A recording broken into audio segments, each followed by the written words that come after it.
Hi,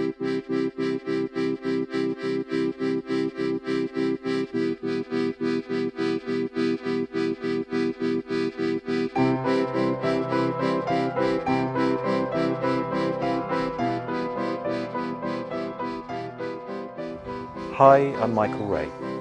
I'm a glass artist.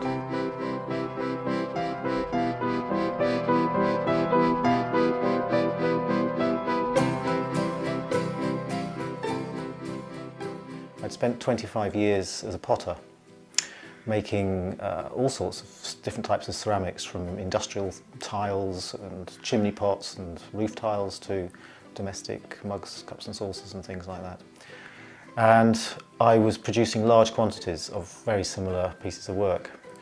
And I got to a point where I just felt that I was pretty much a machine. I was a human machine churning out the same thing over and over and over again.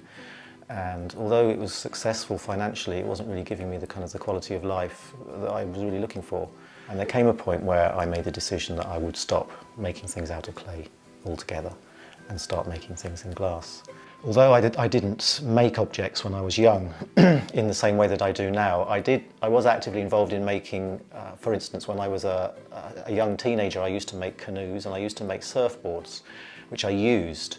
And it wasn't just the fact that I loved being on the water and in the sea, but it was also the fact that I was making these objects. And these objects are of a particular shape. Both canoes and surfboards are very similar shaped, quite kind of an oval shape.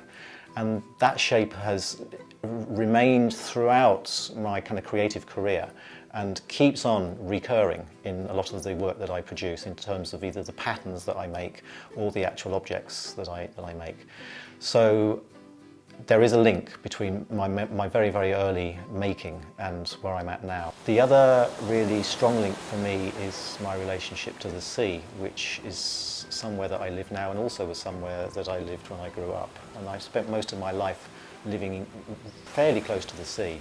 I've always resisted living inland, and I think that there's something inside me that needs to see that vast kind of ocean. That restlessness, which I think also exists within me.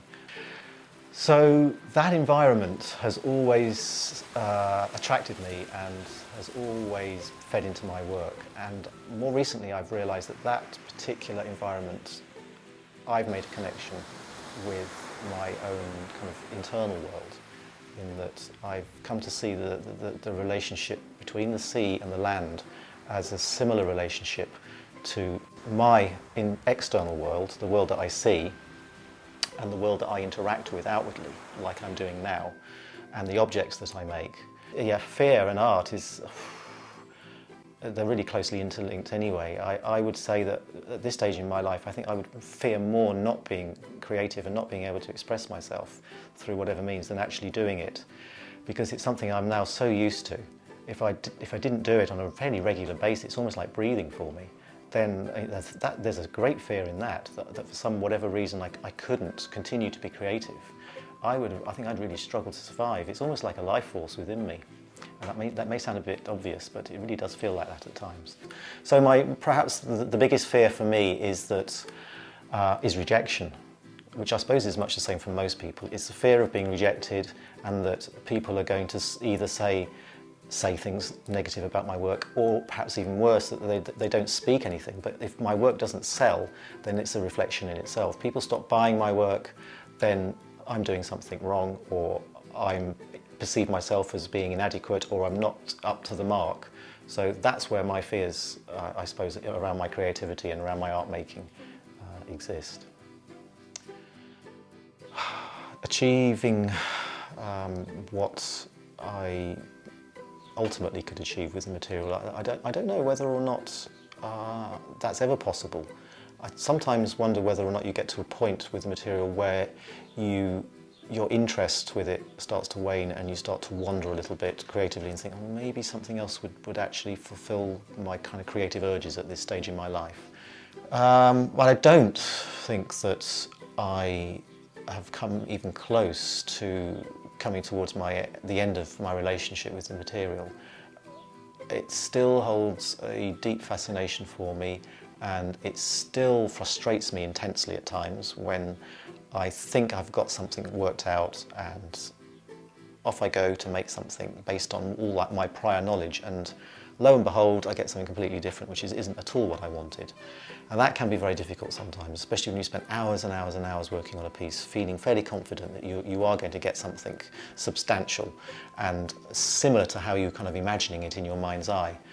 The main challenges facing craftspeople in Ireland would be to do with the fact that potential buyers of our work don't fully appreciate the amount of time that's gone into making the work. That's really down to education, in my opinion, and the more that we can educate the public about the amount of hours that we put into learning our craft and the skills, the better.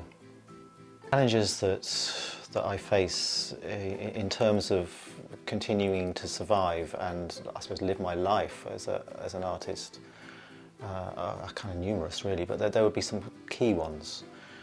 I mentioned earlier about the idea of education being really key, I think, to a lot of improving people's understanding of what creative people do and how much time and energy is invested in learning skills, which is reflected inevitably in the prices that you have to charge for the pieces of work that you make.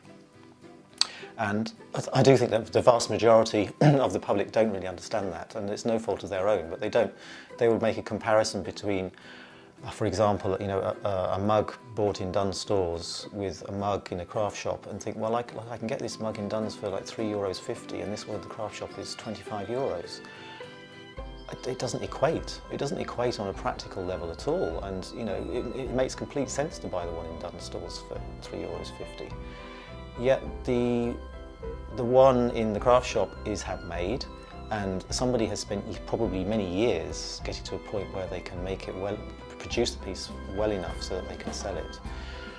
It has a different quality to it. I certainly would, given the choice, choose to eat food and drink from vessels that are made by hand. They enhance the quality of your life, I think, really, would be the best way of describing it.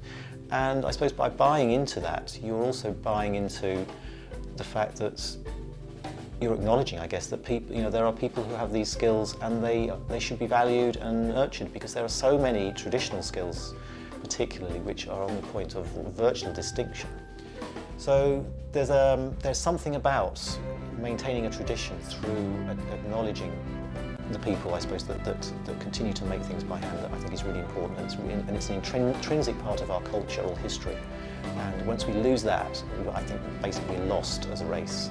So it is really, really important that people are encouraged and are helped to understand why it's so important to help perpetuate the whole notion of making things by hand, whether it's painting or drawing or making pots or pieces of glass or sculpture, whatever it is. It's really, really important that it's perpetuated, because it's a human process.